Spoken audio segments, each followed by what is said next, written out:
أعوذ بالله من الشيطان الرجيم بسم الله الرحمن الرحيم کفار مکہ کی طرف سے فرمائشی معجزات کے مطالبہ پر انہیں سمجھانے کے لیے مختلف جوابات دیے گئے۔ عذاب الہی کا تذکرہ بھی ہوا۔ آج تلاوت کی گئی آیت کریمہ میں اسی بابت حتمی اور فیصلہ کن بات ارشاد فرمائی جا رہی ہے۔ فرمایا قُلْ لَا أَقُولُ لَكُمْ عِنْدِي خَزَائِنُ اللَّهِ، میرا اور تمہارا نزاع، جھگڑا، بحث و تکرار عجیب ہے۔ میں جس چیز کا دعویٰ کر رہا ہوں، جیسے میرا یہ دعویٰ ہے کہ میں اللہ کا نبی ہوں، مجھ پر وحی اترتی ہے۔ لا الہ الا اللہ، اکیلے اللہ معبود ہیں۔ ایمان کا نفع ہے، کفر کا نقصان ہے۔ میرے ان دعووں کی بابت تم بات نہیں کرتے، اور جس چیز کا مجھے دعویٰ ہی نہیں کہ میں یہ کر سکتا ہوں، میرا یہ اختیار ہے، اس بارے میں مجھ سے جھگڑتے ہو، مطالبات کرتے ہو، بحث و تکرار کرتے ہو۔ جیسے لا اقول لکم عندی خزائن اللہ، میں ہرگز نہیں کہتا کہ میرے پاس خزانے ہیں۔ کیا میں نے کہا کہ میرے پاس خزانے ہیں؟ اگر میرا دعویٰ ہو کہ میرے پاس خزانے ہیں تو پھر تو مجھ سے جھگڑو۔ میں تو یہ کہتا ہوں للہ خزائن السماوات والارض، آسمان و زمین کے سارے خزانے اللہ کے ہیں۔ پھر یہ دیکھو ولا اعلم الغیب، میں ہرگز نہیں کہتا کہ میں غیب جانتا ہوں۔ کیا میں نے کبھی کہا کہ میں غیب جانتا؟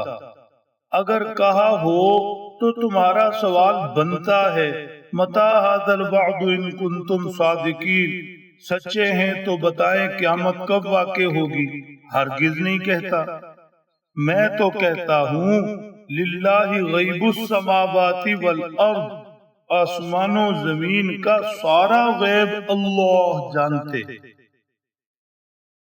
پھر دیکھو وَلَا أَقُولُ لَكُمْ إِنِّي مَلَكٌ، میں نہیں کہتا تمہیں کہ میں فرشتہ ہوں۔ کیا میں نے کبھی کہا کہ میں فرشتہ ہوں؟ اگر کہا ہوتا تو تم جھگڑتے کہ فرشتے سے کہے فرشتہ کیوں نہیں قرآن لے کر اترا۔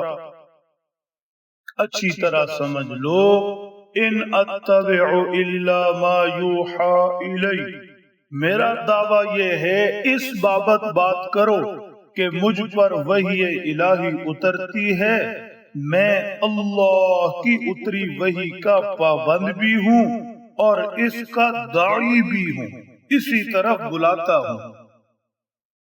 اچھی طرح سمجھ لو قل هل يستوي الاعمى والبصیر، بتاؤ کیا اندھا اور دیکھنے والا برابر ہو سکتے ہیں؟ کیا اندھے اور دیکھنے والے کا انجام ایک ہوتا ہے؟ جواب نہیں اور یقیناً نہیں۔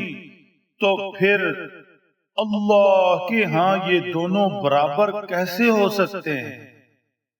ایک بندہ وہ ہے جو اللہ کے دکھائے رستے پر چلے، جو رب دکھائے پیغمبر سمجھائے، وہ دیکھے سمجھے آگے بڑھے، اور دوسرا وہ ہے جو حق کے رستے سے آنکھیں بند کر کے اندھا ہو جائے، خواہشات کے پیچھے چلے۔ تو دونوں برابر کیسے؟ دونوں کا انجام برابر کیسے؟ ہرگز برابر نہیں۔